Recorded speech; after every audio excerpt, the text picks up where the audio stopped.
जिसके पास कुछ भी नहीं था सिवाय एक भिक्षा पात्र के, लेकिन उसके पास जबरदस्त जागरूकता थी और लोगों को खुद की ओर आकर्षित करने की अद्भुत शक्ति थी।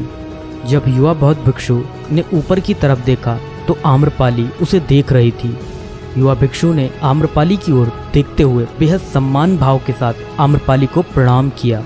आम्रपाली एकटक उस युवा भिक्षु को देखती रही और पहली बार आम्रपाली के हृदय में प्रेम का उदय हुआ था, क्योंकि पहली बार किसी ने आम्रपाली को सम्मान की नज़रों से देखा था। किसी ने पहली बार उसे इंसान होने का एहसास दिलाया था। आम्रपाली तुरंत सीढ़ियों से नीचे उतरी और बाहर आकर उस युवा बौद्ध भिक्षु के पैर छुए और कहा, भंते, कृपया आज के दिन आप मेरे मेहमान बने और मेरे महल में चलकर भोजन स्वीकार करें। आगे आम्रपाली ने कहा, कृपया मेरे निमंत्रण को ना कहें, क्योंकि पहली बार मैंने किसी को निमंत्रण दिया है। मुझे हजारों बार राजाओं और सम्राटों द्वारा आमंत्रित किया गया, लेकिन मैंने कभी किसी को आमंत्रित नहीं किया है। यह मेरा पहला निमंत्रण है। युवा भिक्षु ने सम्मानपूर्वक आम्रपाली का निमंत्रण स्वीकार करते हुए भोजन ग्रहण किया। भोजन देने के बाद आम्रपाली ने कहा, भंते, आज से 3 दिनों के बाद बारिश का मौसम शुरू होने वाला है, जो कि अगले 4 महीनों तक रहेगा, और मैं आपको अपने घर में 4 महीने रहने के लिए आमंत्रित करती हूँ। आने वाले 4 महीनों के लिए यह महल आपका आश्रय होगा।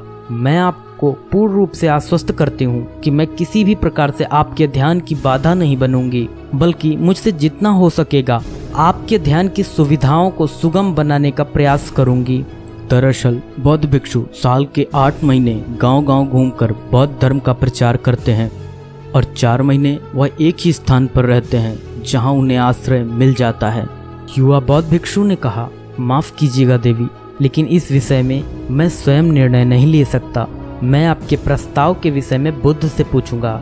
अगर वह मुझे अनुमति देंगे तो मैं आपके महल में आश्रय अवश्य ग्रहण करूंगा। इतना कहकर वह बौद्ध भिक्षु वहां से चला गया।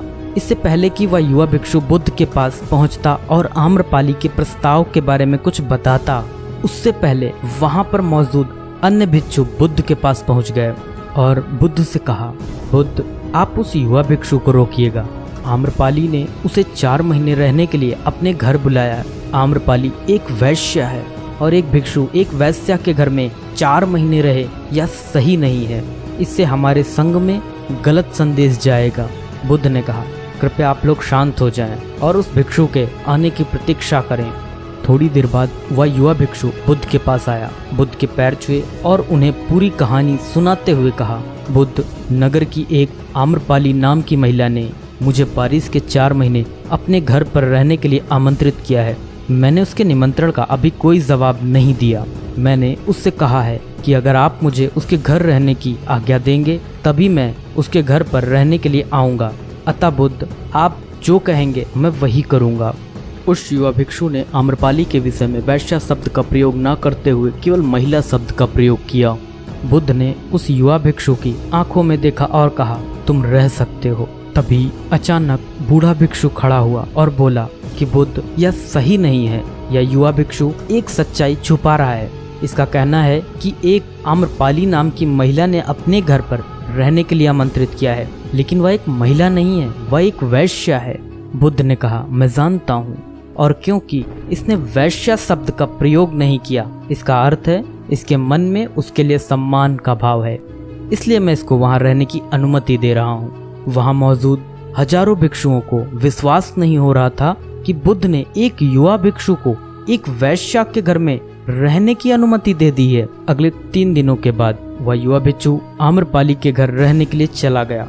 उसके जाते ही वहां पर उपस्थित अन्य भिक्षु उसके विषय में तरह तरह की बातें बनाने लगे। बुद्ध ने सभी को शांत करते हुए कहा, मुझे मेरे भिक्षु पर विश्वास है। मैंने उसकी आंखों में देखा है कि उसके भीतर तनिक भी भोग की इच्छा नहीं थी।